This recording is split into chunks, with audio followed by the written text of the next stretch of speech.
सभी का बहुत बहुत स्वागत है आपके अपने platform let's learn with Shiven sir पे। आज अपना डे 13 है जिसमें सीटेड पेपर 2 मैथ्स के पीवाईक्यूज हम लोग डिस्कस करते हैं, प्रीवियस ईयर क्वेश्चंस।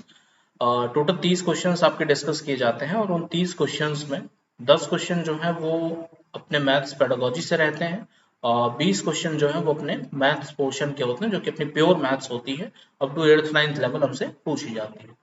तो चलिए आज की शुरुआत हम करते हैं फिलहाल, और लास्ट में ही आपका यूट्यूब चैनल दिया हुआ है let's learn with Shiven sir नाम से। आप इस पे विजिट करके पिछली 12 वीडियोस जो कि प्लेलिस्ट अपडेट की जा चुकी है, आप वहां जाके उसको प्राप्त कर सकते हैं। तो चलिए आज शुरुआत करते हैं आज के अपने पहले क्वेश्चन के साथ और फिर हम लोग पार्ट देखेंगे आगे का। ठीक है, चलिए यहाँ से शुरुआत होगी पहले क्वेश्चन की। पहले 20 क्वेश्चन जो है वो अपने मैथ्स के हम लोग डिस्कस करेंगे, उसके बाद 10 क्वेश्चन लास्ट में हमारे पेडागोजी पार्ट से होंगे। ठीक है, तो चलिए शुरुआत करते हैं पहले क्वेश्चन की। What is the place value of 7 in the greatest 5 digit number found by using the digit 2 4 7 9 and 8 without repetition of digit. 2 4 7 9 8 in 5 digit का इस्तेमाल करके पहले आपको ग्रेटेस्ट 5 डिजिट नंबर फॉर्म करना है, उसके बाद प्लेस वैल्यू ऑफ 7 हमको बतानी है। ठीक है, 7 की प्लेस वैल्यू क्या होगी। प्लेस वैल्यू वही वंस टेंस 100,000, हिंदी में इकाई दाई सैकड़ा हजार, इसी को हम बोलेंगे। फिलहाल इसका ग्रेटेस्ट की अगर बात करें तो सबसे बड़े से स्टार्ट करके डिक्रीजिंग ऑर्डर में आप लिख दीजिए 98742, ये आपका ग्रेटेस्ट नंबर हो गया 5 डिजिट का। इसमें अगर 7 की बात करें या 2 की मान लीजिए शुरुआत करते हैं 2 से, तो 2 हमारा वंस प्लेस पे है, इकाई जिसको बोलते हैं। 4 की अगर बात करते हैं वंस के बाद ये हमारा टेंस आ जाएगा, टेंस के बाद ये हमारा 100 आ जाएगा। ठीक है, यहाँ पर और 100 के बाद ये हमारा 1000 आ जाएगा और यहाँ पर आ जाएगा ये हमारा 10,000। ठीक है, 10,000। तो इस तरीके से हम इसके प्लेस वैल्यू डिसाइड कर सकते हैं। तो 7 की अगर बात करते हैं तो 700 पे है, मीन्स 707 का प्लेस वैल्यू हो जाएगा। ठीक है, तो ऑप्शन नंबर 3 हमारा इसका करेक्ट आंसर होगा। नेक्स्ट आते हैं क्वेश्चन नंबर 2 पे। सेकंड क्वेश्चन है reciprocal of this part is, इसका रेसिप्रोकल क्या होगा, सॉल्व कर लेते हैं। 3 2 6 1 7 माइनस का 7/3 डिवाइड में 7/3 है तो इनटू करेंगे, इसको चेंज कर देते हैं इनटू में, ये हो जाएगा हमारा 3/7 और यहाँ पर हो जाएगा इनटू में 2/7। यहाँ पे 7 से 7 कैंसिल हो जाएगा, 3 से 3 कैंसिल हो जाएगा, माइनस का 2/7 आपका बचेगा। ठीक है, तो रेसिप्रोकल ऑफ -2/7 आपका हो जाएगा माइनस का 7/2। कुछ नहीं करना, सिंपली आपको क्या करना है उसको रिवर्स कर देना है साइन के साथ, साइन चेंज नहीं करना है। ठीक है, साइन रेसिप्रोकल में बस क्या करते हैं, हम न्यूमरेटर को डिनोमिनेटर और डिनोमिनेटर को न्यूमरेटर बनाते हैं। तो -7/2 आ रहा है, -7/2 ये ऑप्शन तो नहीं है, 3 ये प्लस में ही है, ये भी प्लस में है, तो ये हो जाएगा 3 2 6 और 7, फोर्थ ऑप्शन हमारा इसका करेक्ट आंसर। थर्ड क्वेश्चन देखते हैं। Which of the following numbers is not divisible by 99? इनमें से कौन सा नंबर 99 से डिविजिबल नहीं है। 99 की अगर हम बात करते हैं तो 99 का मतलब हो गया 11 into 9, मतलब जो भी नंबर यहाँ पे हम दिए हुए हैं इनको हम चेक करेंगे कि क्या ये 11 और 9 दोनों से डिविजिबल है कि नहीं। अगर किसी एक से भी डिविजिबल नहीं होंगे तो वो वही नंबर होगा जो 99 से डिविजिबल नहीं है। ठीक है, चलिए शुरुआत करते हैं। पहले हम 9 का डिविजिबिलिटी रूल हर एक में चेक करेंगे। 9 के डिविजिबिलिटी रूल के अकॉर्डिंग क्या होता है कि जो भी नंबर्स आपके यहाँ पे डिजिट्स दिए हुए हैं, इन सारे डिजिट्स का जो सम आएगा, ठीक है, वो 9 से डिविजिबल होना चाहिए, यही 9 का डिविजिबिलिटी रूल होता है। आखिरी से शुरुआत करते हैं। लास्ट वाला कितना है आपका, 4 2 6 और 9 6 15 हो जाएगा, 15 और 7 आपका हो जाएगा 22, 22 और 5 आपका हो जाएगा 27, 27 और 9 आपका हो जाएगा 36। 36 की अगर बात करें 9 से डिविजिबल है। 2 3 4, 4 to 6, 6 और 4 10, थर्ड वाली की बात कर रहे हैं। 10 और 6 16, 16 और 2 18, 9 2 से 18, ये भी हमारा डिविजिबल है 9 से। 7 to 9 और 9 और 3 12, 12 और 4 16, 16 और 5 21, 21 और 9 आपका हो जाएगा 30। 30 ऐसा नंबर है जो 9 से डिविजिबल नहीं है, तो एक नंबर हमारे पास हाईलाइट हुआ सेकंड वाला कि ये 99 से डिविजिबल नहीं होने वाला। नॉट डिविजिबल की भी बात कर रहे हैं तो इस बात का ध्यान रखिएगा। 7 2 9, 9 7 आपका हो जाएगा 16, 16 और 5 आपका 21, 21 और 6 आपका हो जाएगा 27, तो 27 भी 9 से डिविजिबल है। ये तीनों नंबर आपके 9 से डिविजिबल है। सेकंड ऑप्शन का जो है वो 30 आ रहा है जो कि 9 से डिविजिबल नहीं होता है, तो 11 से चेक करने की जरूरत यहाँ पे हमें नहीं पड़ी, हम डायरेक्ट ऑप्शन लगा सकते हैं। फिलहाल अगर 11 की डिविजिबिलिटी रूल आंसर में पता चल गया, यहीं पे कहानी खत्म करके आगे बढ़ना है फिलहाल के लिए। लेकिन 11 की डिविजिबिलिटी रूल में बता दे रहा हूँ, जैसे मैंने एग्जाम्पल ले लिया पहला वाला जो ऑप्शन दिया हुआ है 270 705 6। इसमें देखिए ये पहले प्लेस पे है 1 2 3 4 5 6 7। इसमें से ऑड प्लेस हमें देखना है, इवन प्लेस हमें देखना है। 11 की डिविजिबिलिटी रूल में बता रहा हूँ। तो ऑड प्लेस की अगर बात करेंगे तो ये हमारा ऑड प्लेस है, पहला, तीसरा, पांचवा और सातवां। इवन की बात करेंगे तो 2 4 और 6, ये हमारा इवन प्लेस है। तो इनका जो सम का डिफरेंस होगा, मतलब पहले ऑड का सम कर लीजिए, 2 जीरो जीरो ही रहेगा, ये भी जीरो रहेगा, फिर 6 6 2 कितना हो गया, 8 हो गया। ये आपका ऑड का सम है, ऑड प्लेसेस का सम आ रहा है 8। अगर इसी तरीके से इवन की बात करें, इवन प्लेसेस का सम कितना आएगा, 7 7 14, 14 और 5 आपका हो जाएगा 19। ठीक है, इवन प्लेसेस का सम आपका कितना आ रहा है, 19 आ रहा है। इनका जो डिफरेंस है वो या तो 11 आए या तो 0 आए, ये चीज ध्यान रखना है। किसी को किसी से भी आप सब्ट्रैक्ट कराइए, जरूरी नहीं है 8 माइनस 19 करिए निगेटिव आए। पॉजिटिव करने के लिए आप 19 माइनस 8 भी कर सकते हो। तो 19 माइनस 8 करने पे आपको कितना मिल रहा है, 11 मिल रहा है। ठीक है, तो ये चीज 11 की डिविजिबिलिटी रूल है। अगर चेक करना चाहें तो आप बाकी ऑप्शंस को 11 की डिविजिबिलिटी रूल जो मैंने बताया उसके अकॉर्डिंग चेक कर सकते हैं। चलिए फिलहाल हम लोग आगे बढ़ते हैं अपने चौथे क्वेश्चन की तरफ। फोर्थ क्वेश्चन क्या है, if a is equals to 7/9, b 5/13 है, तो हमें इसकी वैल्यू फाइंड आउट करनी है। ये आपका दिया हुआ है। इस पार्ट में कई क्वेश्चंस हम लोग सॉल्व कर चुके हैं। एक चीज मैंने बताई है, यहाँ पे अगर प्लस या माइनस होगा, प्लस हो या माइनस हो, तो हमें सिंपली वैल्यू को पुट कर देना और तुरंत सॉल्व करना है। लेकिन अगर मल्टीप्लाई या डिवाइड हो, मल्टीप्लाई और या फिर डिवाइड तो इस जगह पर, ठीक है, तो अगर इनका आपस में रिलेशन मल्टीप्लाई डिवाइड से डिवाइड किया जाए तो वहां पर हमको पहले इसको सॉल्व करना होता है। सॉल्व कैसे करेंगे, ए इनवर्स को हम लोग 1/a लिख सकते हैं, प्लस में बी इनवर्स को हम लोग 1/b लिखेंगे। क्लियर है, मल्टीप्लाई है, मल्टीप्लाई रहने दीजिए आप इसको। एक मिनट इसको हटा देता हूँ।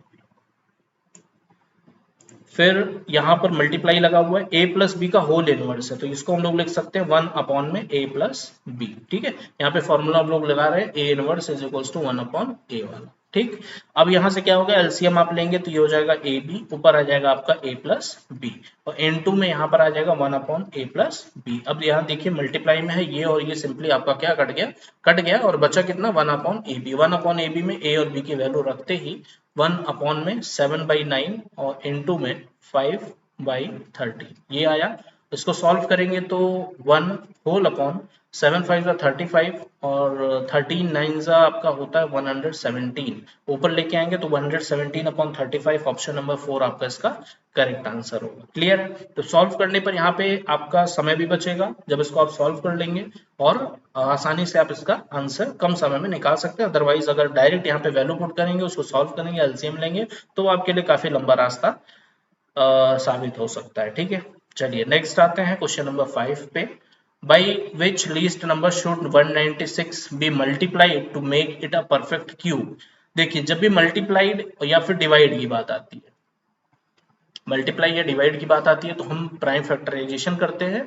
एडिशन और सब्ट्रैक्शन की बात आती है इसमें कि कैसा कौन सा नंबर हो कि हम उसको ऐड करें या सब्ट्रैक्ट करें कि परफेक्ट स्क्वायर या परफेक्ट क्यूब बन सके।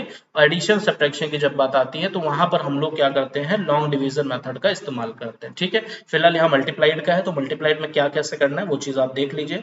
196 की अगर बात करते हैं, सिंपली आप इसको प्राइम फैक्टराइजेशन करिए, 2 9 18, 2 8 16, 2 9 18, 2 8 16 हो गया। फिर यहाँ से करेंगे तो ये हो जाएगा 2 4 8, 2 9 18, यहाँ से 7 7 49 और 7 1 7। तो 196 का जो प्राइम फैक्टराइजेशन आया वो आ रहा है 2 की पावर 2 इंटू 7 की पावर 2। हमको करना क्या है, परफेक्ट क्यूब बनाना, मतलब यहाँ पे पावर 3 होनी चाहिए। तो पावर 3 करने के लिए हम एक 2 का मल्टीप्लाई कराएंगे और एक 7 का मल्टीप्लाई कराएंगे। ठीक है, तो यहाँ पर क्या हमें कन्वर्ट मिल जाएगा, 2 की पावर 3 और इंटू 7 की पावर 3। और ये अगर 2 इंटू 7 इधर मल्टीप्लाई कराया तो 2 इंटू में 7 यहाँ पर भी मल्टीप्लाई कराएंगे। अब ये जो नंबर यहाँ पे मल्टीप्लाई करने के बाद आएगा वो इनका परफेक्ट क्यूब होगा। 2 का क्यूब मतलब यहाँ पे 2 हो गया, 7 का क्यूब मतलब 7 हो गया, और यहाँ आ जाएगा हमारा 14, मतलब 14 का क्यूब ये नंबर होगा जो यहाँ पे मल्टीप्लाई करने पर आएगा। तो इस तरीके से 2 इंटू 7 हमें एक्स्ट्रा मल्टीप्लाई करना पड़ा, जो कि यहाँ पे पूछा गया। तो 7 2 14, 14 हमें मल्टीप्लाई करना पड़ा अपनी तरफ से उसको परफेक्ट क्यूब बनाने के लिए। ठीक है, तो चलिए ऑप्शन नंबर 1 इसका करेक्ट हुआ। नेक्स्ट आते हैं क्वेश्चन नंबर 6 पे। कोई क्वेश्चन अगर समझ में नहीं आता तो आप कमेंट बॉक्स में उसको पिन कर सकते हैं, उसके लिए एक अलग से वीडियो बना दी जाएगी। ठीक है, शॉर्ट टाइप में, फिर वहां से आपको एकदम डीपली एक्सप्लेन करके। फिलहाल इतनी जरूरत यहाँ पे नहीं है, सभी नॉलेज रखते हैं थोड़ी बहुत, इस वजह से बहुत ज्यादा डीपली कोशिश तो पूरी रहती है फिलहाल। चलिए फिलहाल क्वेश्चन पे आते हैं, क्वेश्चन नंबर 6।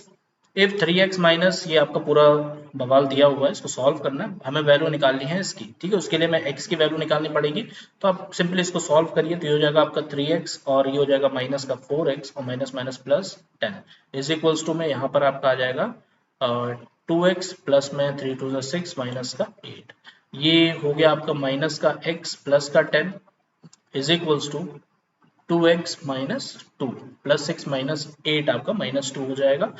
x को आप इधर ले आइए तो ये हो गया आपका 3x, 2 को आप इधर ले आइए तो ये आपका हो गया 12। तो x की वैल्यू यहाँ से कितनी आ रही है, 3 4 12, x की वैल्यू 4 आ रही है। इसमें पुट करेंगे तो 4 4 16 हो जाएगा, प्लस 6 इंटू 4 24 और माइनस का 5, ठीक है। तो 16 प्लस 24 माइनस 5, इसमें से आप सिंपली माइनस 5 पहले कर लीजिए, माइनस 5 करेंगे तो 19 आ जाएगा, 16 प्लस में 19 आ जाएगा, 9 6 15 और 2 और 1 3 35, 35 आपका इसका करेक्ट आंसर होगा।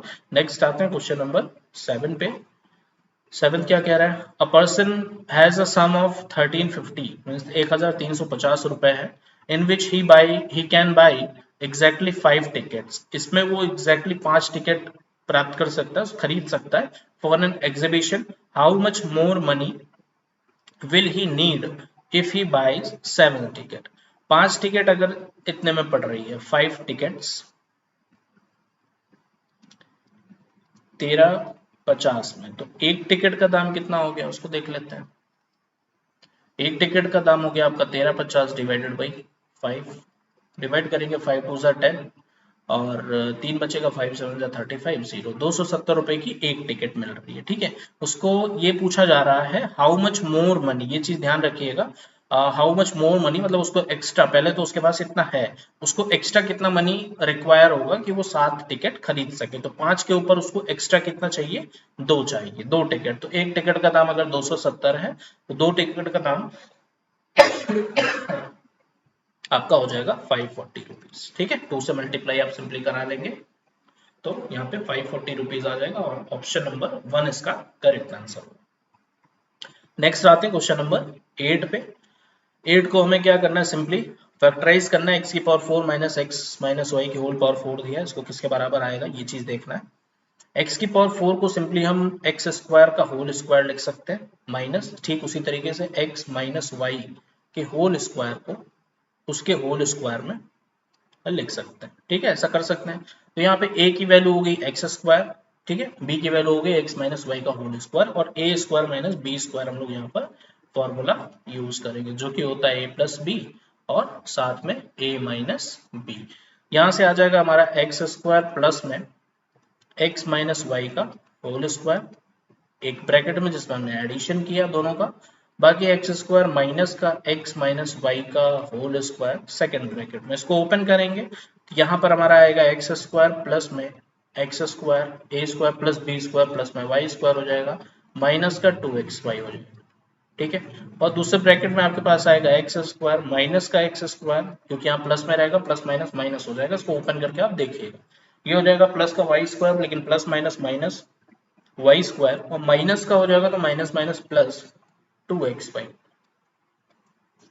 ये दोनों यहाँ पर कैंसिल हुए और यहाँ पर आप इसको लिख सकते हैं 2x स्क्वायर प्लस में वाई स्क्वायर, इन दोनों को ऐड कर दिया लाइक टर्म्स में, माइनस का 2xy, एक ये आया और साइड में आपका अगर आप इसमें से y कॉमन कर लें, प्लस वाले को पहले कर लेते हैं, 2x बचेगा, 2x माइनस वाई बचेगा, ये आपका इसका आंसर होगा। y के साथ 2x माइनस वाई दोनों में है और यहाँ पे 2x square plus Y square minus 2xy ऊपर वाला है, तो पहला ऑप्शन हमारा इसका करेक्ट हो जाएगा।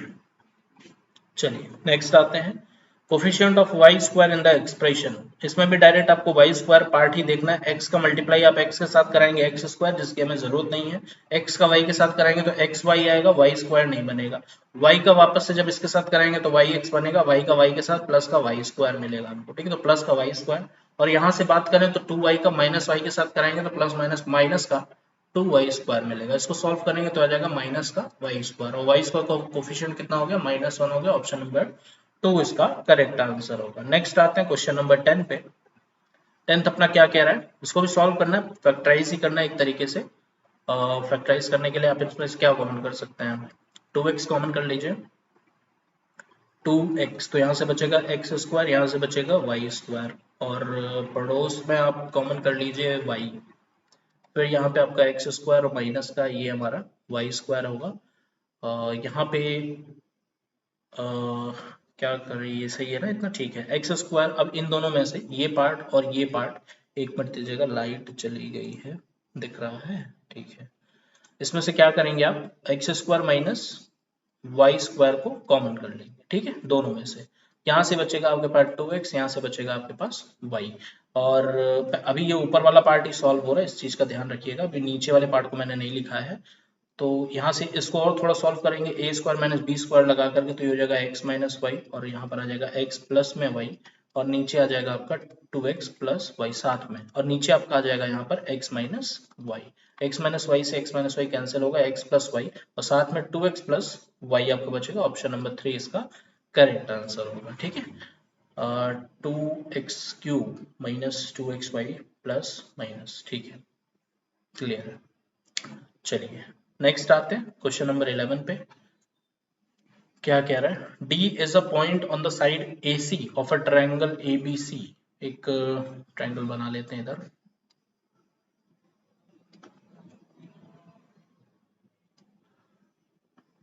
ABC, AC साइड पे D कोई पॉइंट है, सच दैट, ये हमारा D पॉइंट है, सच दैट AD BD के बराबर है, मतलब B से इसको ज्वाइंट कराना पड़ेगा। ये वाली साइड इस साइड के बराबर है, CD जो है ये वाली साइड, ये आपकी बराबर हो जाएगी BC के, ठीक है। और BAC जो है, BAC ये आपका दिया हुआ है 30 डिग्री, चलिए इसको लिख लेते हैं 30 डिग्री। देन एंगल ABC मतलब ये पूरा B हमको निकालना है, ठीक है। BDC ये वाला पार्ट हमको निकालना है, इन दोनों का सम करना है। तो सबसे पहले हम बात करेंगे इन ट्रायंगल ADB में, ठीक है। ADB में दो साइड इक्वल है, मतलब ये आइसोसेलेस ट्रायंगल है।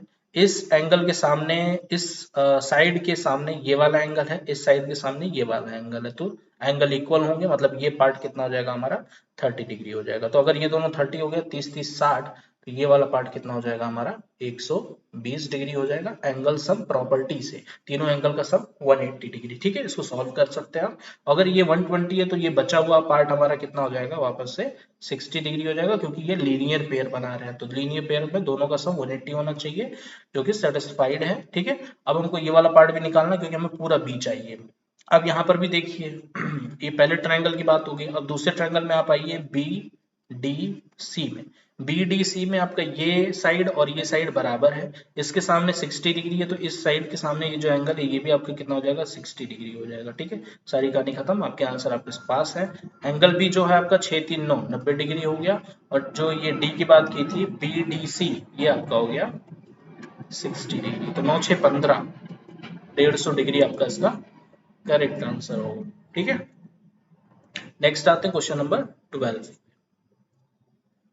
ये अपना क्वेश्चन नंबर 12 है। If two parallel lines are intersected by a transversal, then which of the following statement is or are true? इनमें से कौन सी बात सही होगी? दो पैरेलल लाइन है, इसको एक ट्रांसवर्सल कट कर रहा है, ठीक है।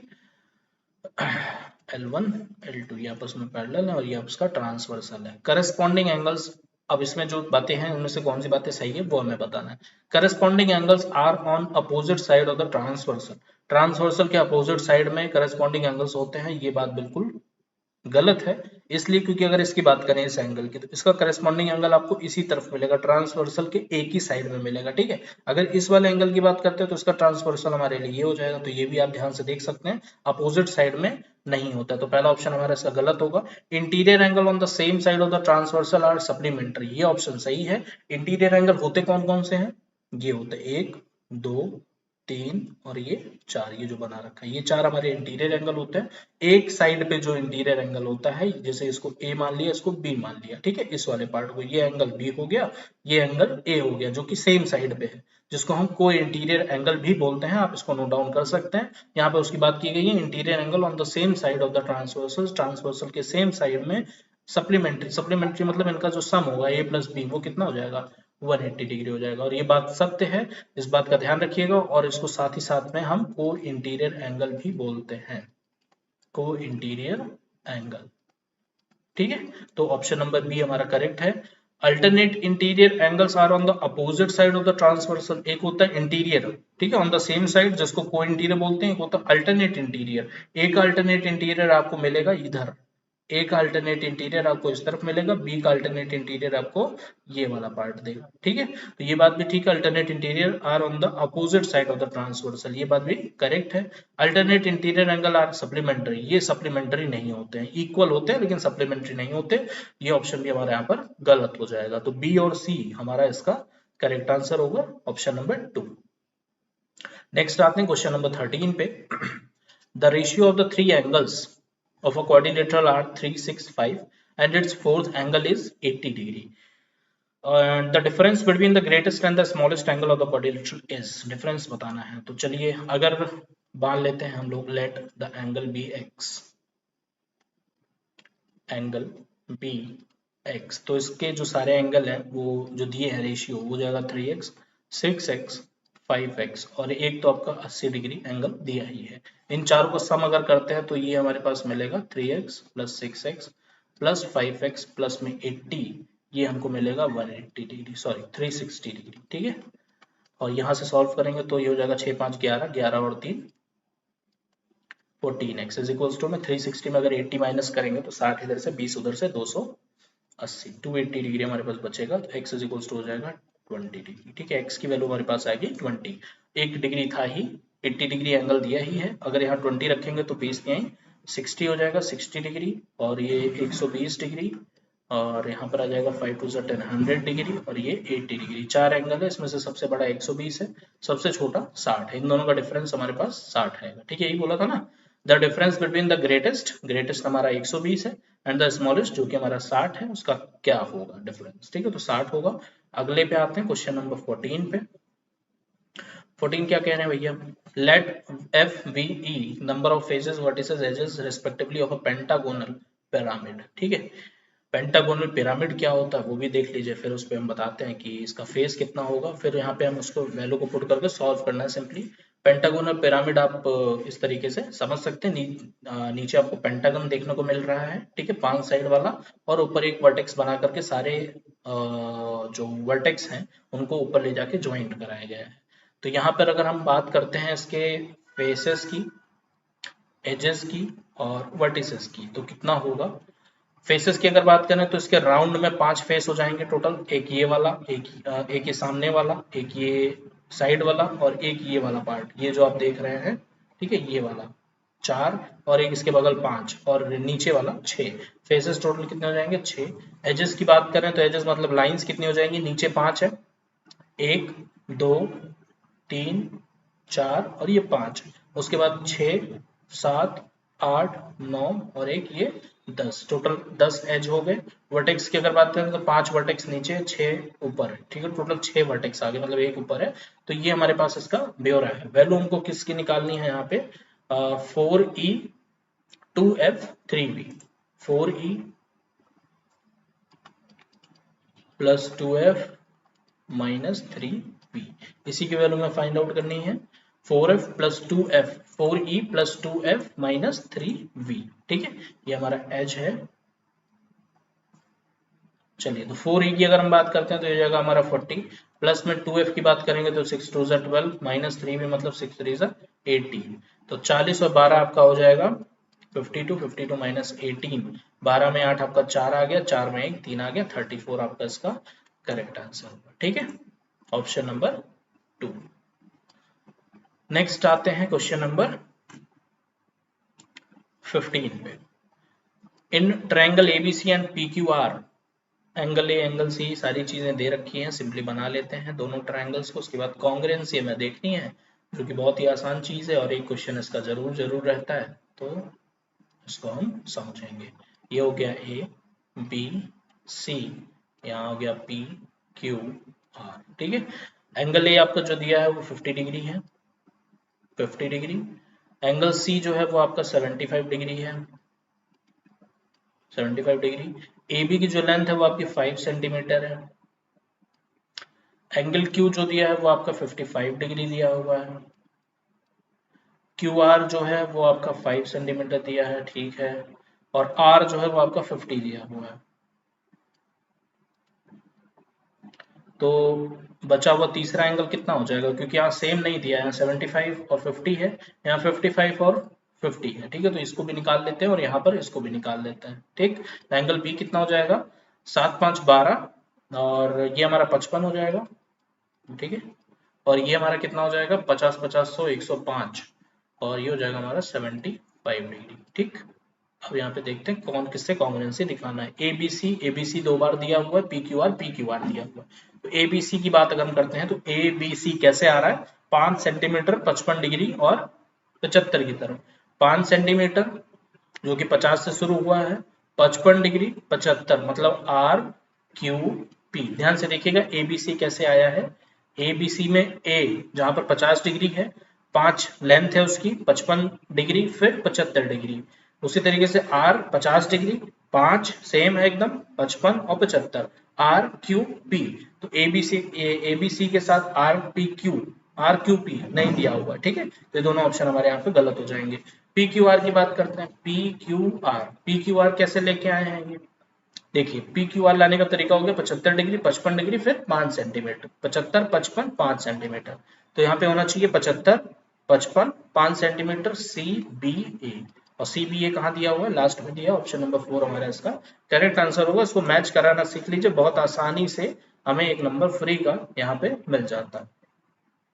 क्वेश्चन नंबर 16 पे आते हैं। Area of parallelogram is equal to the area of rectangle of length 22 centimetre, and if the height of the parallelogram is 5 centimeter more than its corresponding base of 6 centimeter, then the perimeter of the rectangle is।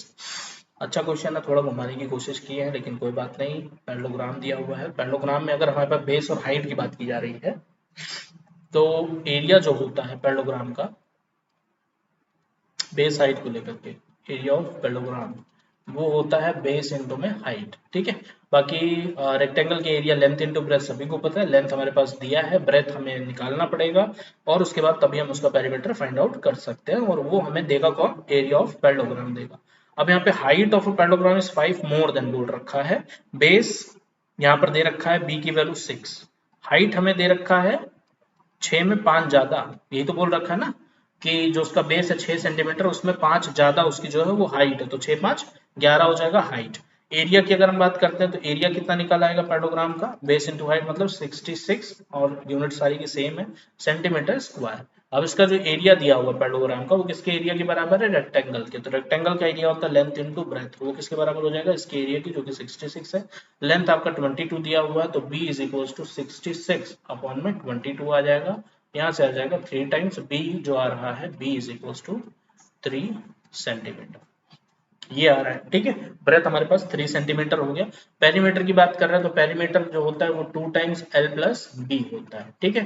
तो 2 times l कितना है हमारे पास, 22 है, 22 और 3 कितना हो जाएगा, 25 हो जाएगा, और 25 दूना कितना हो जाएगा, 50 हो जाएगा। तो ऑप्शन नंबर 2 हमारा इसका करेक्ट आंसर होगा, ठीक है। नेक्स्ट आते हैं क्वेश्चन नंबर 17 पे। The radius of the base of a metallic right circular cylinder container of height 2 meter is 35 centimetre, height 2 है, रेडियस जो है वो 35 centimetre, capacity of the container in litre और दिया हुआ है मीटर सेंटीमीटर, ठीक है। पाई की वैल्यू में ये निकालनी है। कैपेसिटी का मतलब हो गया वॉल्यूम की बात कर रहा है, रेडियस हमारे पास दिया हुआ है 35 सेंटीमीटर, और हाइट हमारे पास 2 मीटर है, तो ये हो जाएगा 200 सेंटीमीटर, ठीक है। सेंटीमीटर में कन्वर्ट कर लेते हैं। वॉल्यूम की बात करते हैं तो होता है हमारा pi r square h, pi r square मतलब पाई की वैल्यू 22.7, आर स्क्वायर मतलब 35 इंटू में 35 स्क्वायर है, इंटू में एच मतलब 200, ये हो जाएगा 7 5 35। सॉल्व करते हैं, 35 इंटू 5 हम करेंगे तो ये हमारा हो जाएगा 22 इंटू में 5 5 25, 5 3 15 और 2 17 इंटू में 200, ठीक है।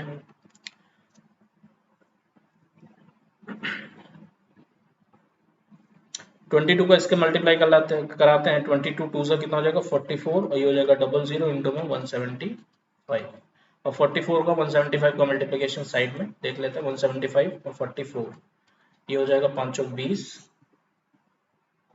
28 3 4 और 3 7, फिर वापस से हो जाएगा 700, 4 से ही है, फिर हो जाएगा 0 0 7 और 7 7 7 0 0 आ जाएगा, 7 7 0 0, उसके बाद 2 0, ये आ रहा है सेंटीमीटर क्यूब। क्लियर है? तो अब यहाँ पे हम सबसे पहले इसको मीटर क्यूब में कन्वर्ट करेंगे, और एक रिलेशन होता है 1 मीटर क्यूब का 1000 लीटर बराबर, इसका इस्तेमाल करेंगे। हमें निकालना किसमें, लीटर में निकालना है, तो उससे पहले हम मीटर में कन्वर्ट करेंगे। सेंटीमीटर क्यूब है, सेंटीमीटर क्यूब का मतलब हो गया सेंटीमीटर इंटू में, सेंटीमीटर इंटू में सेंटीमीटर, तो मैंने बताया मीटर क्यूब करने के लिए आप इसको क्या करेंगे, एक को एम में, दूसरे को भी एम में और तीसरे को भी एम में कन्वर्ट करने के लिए सेंटीमीटर से मीटर में डिवाइडेड बाई 100, एक डिवाइडेड बाई 100 डिवाइडेड बाई 100, ठीक है। तो 7 7 0 0 0 0, आप इसको डिवाइड करेंगे 100 इंटू 100 और इंटू में 100, 3 है क्योंकि सेंटीमीटर क्यूब है, ठीक है, तो 3 बार होगा, 2 2 4 2 6, यहाँ पर एक तरीके से 0.0 लगा सकते हैं हम लोग, 1 2 3 4 5 6 यहाँ पर आएगा, मतलब आंसर आ जाएगा 0.77 मीटर क्यूब, ये आ रहा है। 1 मीटर क्यूब में 1000 लीटर होता है, तो इतने मीटर क्यूब में कितना हो जाएगा, 0.77 इंटू में 1000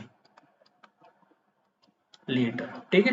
1000 से मल्टीप्लाई कराएंगे तो 1 2 और 1 और 3, तो 770 लीटर हमारा इसका करेक्ट आंसर होगा, ऑप्शन नंबर 2। नेक्स्ट आते हैं क्वेश्चन नंबर 18 पे। क्या कह रहा है, one diagonal of a rhombus shaped field of area 240 metre square is of length 16 metre. One diagonal of a rhombus, area दिया है, एक डायगोनल दिया, then the cost of fencing the field at a rate of 21 per metre, 1 metre का 21 रुपए लेता है, ठीक है। चलिए रोम्बस बना लेते हैं पहले।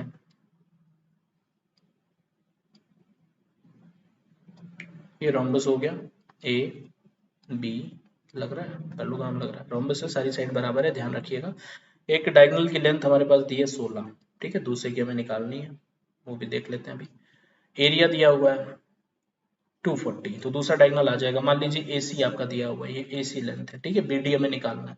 तो जो फॉर्मूला होता है एरिया का डायगोनल को लेकर के, वो होता है 1/1 D1 इंटू में D2, तो यहाँ से आ जाएगा 240, 240 इज इक्वल्स टू 1/2 इंटू में D1 की अगर बात करें तो 16, और D2 को हम मान लेते हैं BD थोड़ी देर के लिए, ठीक है, क्योंकि AC की वैल्यू हमने 16 मान रखी है। तो ये 2 8 जा 16, और 8 का डिवाइड इधर हो जाएगा, तो 8 3 जा 24 और 0, BD की वैल्यू कितनी आ गई, 30 आ गई। क्लियर है, BD की वैल्यू 30 आ गई, AC की वैल्यू 16 दी हुई है। अब यहाँ पे हमें निकालना है इसके साइड को, साइड निकालेंगे तभी हम ये बात करेंगे कि इसमें डायरेक्ट टोटल कितना मीटर का बाउंड्री होना है, ठीक है, फेंसिंग की बात की गई है, तब हम कॉस्ट निकाल पाएंगे।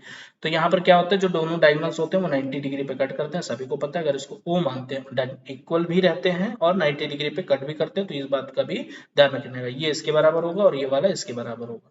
तो BD का अगर OB की बात करें, BD में OB की बात करें तो ये 15 हो गया, AC में OC की अगर बात करें तो ये 8 हो गया, ठीक है। तो 15 और 8, सामने वाला कितना हो जाएगा, परपेंडिकुलर के सामने जो होता है वो हाइपोटेनस, इसका स्क्वायर इज इक्वल टू 15 का स्क्वायर प्लस 8 का स्क्वायर, हम इसकी वैल्यू निकालेंगे BC की, जिसको हमने H मान रखा है, ठीक है।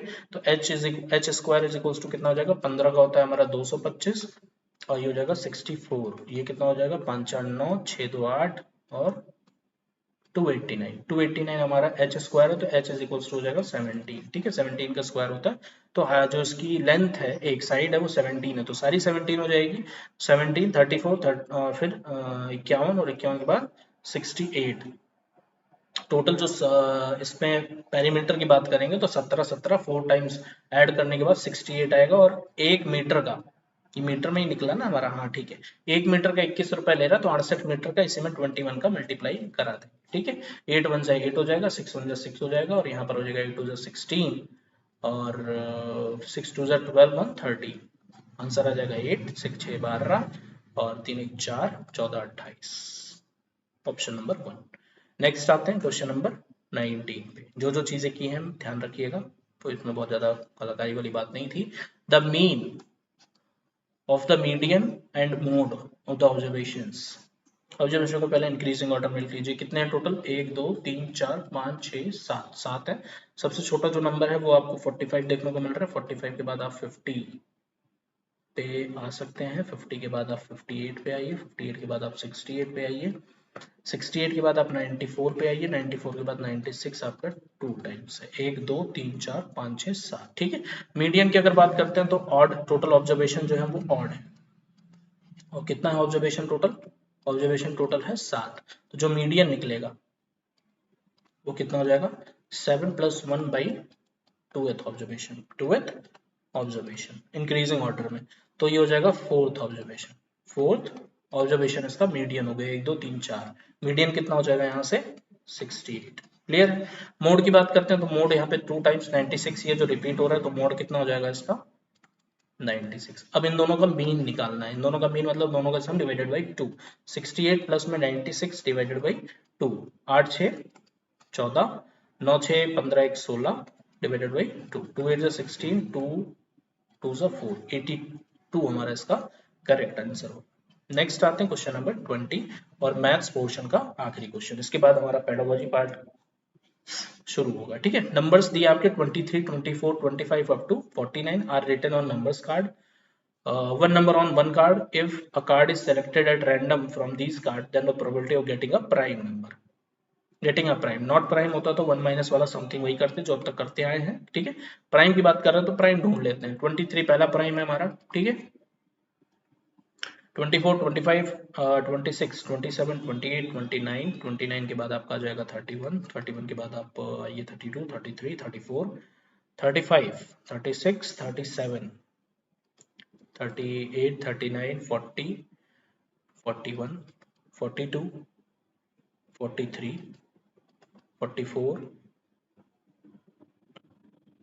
45 46 47 48 49, इनमें से आपको 47 भी देखने को मिलेगा, ठीक है। 7 4 11 भी किसी से डिविजिबल नहीं है। टोटल कितने हो गए? 3 3 6 7, टोटल 7 प्राइम है, और टोटल नंबर कितने हैं वो देखने के लिए जो सबसे लास्ट है और जो सबसे पहला है इनका डिफरेंस +1, मतलब 49 माइनस का 23 +1, ये टोटल ऑब्जर्वेशन है, ठीक है। ये इनको सबको काउंट करके, तो ये हो जाएगा हमारा 9 में 3 6, 4 में ये 26 और 1 27, 27 हो गया। तो 7 प्राइम है, कितने में से? 27 में, 7/27 हमारा इसका प्रोबेबिलिटी होगा, ऑप्शन नंबर 3, ठीक है। चलिए अब यहाँ से शुरुआत करते हैं अपने पेडागोजी पार्ट की, क्वेश्चन नंबर 21 से। यहाँ से अपना मैथ्स पेडागोजी के 10 क्वेश्चंस शुरू होते हैं, ठीक है। According to National Curriculum Framework 2005, which of the following is true about mathematics learning at primary level in school? ठीक है।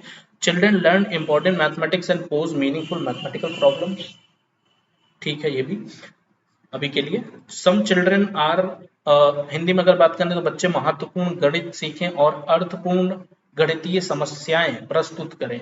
फिलहाल यहाँ पे प्राइमरी लेवल की बात की गई है तो इसमें बहुत ज्यादा फोकस हमें भी नहीं करना है, लेकिन थोड़ी देर पहले मैंने इस ऑप्शन को रखा है। Some children are not able to learn mathematics, कुछ बच्चे गणित नहीं सीख पाते, ये उसका कोई पार्ट नहीं है, तो ये ऑप्शन तो डायरेक्टली यहाँ पर हमें कट करना है, क्योंकि यहाँ पे ट्रू की बात की गई है। कौन सी बात सत्य है? Children from weaker section of society are not able to learn mathematics, ऐसा एनसीएफ बिल्कुल नहीं करता, तो सभी को इंक्लूड करके लेके चलने की बात करता है। Children need to be taught formal algorithm, बच्चों को औपचारिक कलन विधि सिखाने की आवश्यकता है। फॉर्मल एल्गोरिथम की भी यहाँ जरूरत नहीं है, प्राइमरी लेवल की बात है, तो ये दोनों ऑप्शन में जो ज्यादा करेक्ट ऑप्शन है वो हमारा ऑप्शन नंबर 1 है। नेक्स्ट आते हैं क्वेश्चन नंबर 22 पे, क्या कह रहा है? Which of the following approaches are not utilized to establish mathematical truth? Are not utilized. Deductive, inductive reasoning, ये सारी चीज तो उसमें यूटिलाइज्ड है मैथमेटिकल ट्रूथ में, मतलब उसमें इस्तेमाल की जाती है। कंट्रापोजिटिव भी इस्तेमाल किया जाता है, इंपेरिकल यहाँ पे इस्तेमाल नहीं करते, तो ऑप्शन नंबर 4 हमारा नॉट यूटिलाइज्ड में आ जाएगा, और यहाँ पर क्वेश्चन नंबर 22 का सही होगा। नेक्स्ट आते हैं क्वेश्चन नंबर 23 पे। रूब्रिक्स एक पढ़ दीजिएगा। Rubrics as an assessment tool can be used in which of the following assessment strategies? Observation, peer assessment, term and examination. Term and examination में नहीं होता, इन दोनों में इसका यूज हम कर सकते हैं, तो A and B are the correct answer, means option number 3 इसका करेक्ट आंसर होगा। क्वेश्चन नंबर 24 पे आते हैं। Which of the following object is most appropriate to be used to introduce algebra and algebraic expressions to class 6 student? Paper cutting and various shapes, algebra और algebraic expression, paper cutting इसमें कोई इस्तेमाल नहीं हो सकता। एबेकस का algebra में कोई इस्तेमाल कर सकते हैं, अलजेब्राइक एक्सप्रेशन में इसका इस्तेमाल नहीं हो सकता।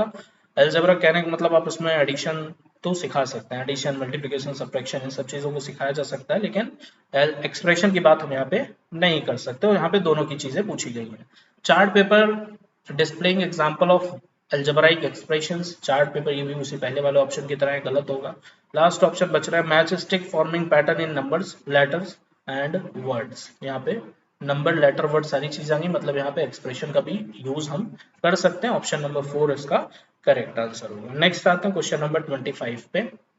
Which of the following display the constructivist approach in the teaching of ratio and proportion to class 7th students? Using real life example where ideas of ratio and proportion are used, such as in cooking, saving clothes और purchasing goods. ठीक है, आप उसमें इस्तेमाल कर सकते हैं, बहुत अच्छी चीज है, इस ऑप्शन को रखते हैं थोड़ी देर के लिए। Student solving problem based on ratio and proportion on their own with the help of online resource. ये ऑप्शन यहाँ पे यूज नहीं करना है, क्योंकि कंस्ट्रक्टिविस्ट अप्रोच की बात यहाँ पर की गई है। थर्ड ऑप्शन है students are made to practise several exemplar questions on ratio and proportion. उससे भी उसका कुछ खास नहीं होना, उसको सिखाना है। ठीक है, teacher defines the concept of ratio and proportion and solving related examples on the black board. ये भी ऑप्शन ठीक है, कुछ हद तक कर सकते हैं, लेकिन दो की अगर पहले और चौथी की बात करें तो पहला ऑप्शन यहाँ पे ज्यादा सही होगा, जो कि रियल लाइफ एग्जांपल्स को लेकर के है। ठीक है, 26 की बात करते हैं अगर, the difference between mixed and improper fraction is. Mixed fraction की बात करें तो सिंपली जैसे 2 7/9, ये हमारा मिक्स्ड फ्रैक्शन हो गया। इम्प्रॉपर फ्रैक्शन की बात करें तो इम्प्रॉपर फ्रैक्शन में हमारा हो गया जैसे 11/3 कर लीजिए, ये हमारा क्या हो गया, इम्प्रॉपर फ्रैक्शन हो गया। एक और होता है प्रॉपर फ्रैक्शन, एक और होता है प्रॉपर फ्रैक्शन। प्रॉपर फ्रैक्शन इसमें आपका जैसे हो गया 2/9 एग्जाम्पल के तौर पर। अब इनमें क्या है समानताएं, क्या है डिफरेंस, उसके बारे में बात करते हैं। मिक्स और इम्प्रॉपर की फिलहाल बात करनी है हमें, तो ये ऑप्शन ध्यान रखिएगा। प्रॉपर फ्रैक्शन में जो डिनोमिनेटर होता है, डिनोमिनेटर वो बड़ा होता है न्यूमरेटर से। ठीक है, और यहाँ पर इम्प्रॉपर फ्रैक्शन में जो न्यूमरेटर होता है वो बड़ा होता है डिनोमिनेटर से। ठीक है, और मिक्स्ड फ्रैक्शन में भी डिनोमिनेटर बड़ा होता है न्यूमरेटर से, और एक बाहर क्या होता है, एक होल नंबर होता है। ठीक, पढ़ते हैं option. Only in their representation, ऐसा नहीं है, रिप्रेजेंटेशन डायरेक्टली हम नहीं कह सकते। नॉट नोन, दोनों ऑप्शन यहाँ पे गलत होंगे। That the mixed fraction include a whole, ठीक है, and a greater denominator. Denominator क्या होता है, बड़ा होता है इसका। ठीक है, ये बात ठीक है। While improper fraction has only a greater denominator, improper fraction में ग्रेटर डिनोमिनेटर नहीं होता, न्यूमरेटर ग्रेटर होता है। ठीक है, तो ये ऑप्शन भी गलत हो जाएगा। That the mixed fraction is a sum of two fractions, improper greater denominator while improper fraction has, last option है that the mixed fraction is a sum of two fraction while improper fraction is the difference of two. ये option भी गलत है। यहाँ पर I think misprint है, तो ध्यान रखिएगा, ये ग्रेटर डिनोमिनेटर नहीं होगा, ग्रेटर न्यूमरेटर होगा। ठीक है, फिलहाल मैं एक बार चेक कर ले रहा हूँ, तो फिर उसके अकॉर्डिंग ऑप्शन नंबर 3 हमारा इसका करेक्ट आंसर होना चाहिए। ठीक है, एक मिनट दीजिएगा बस।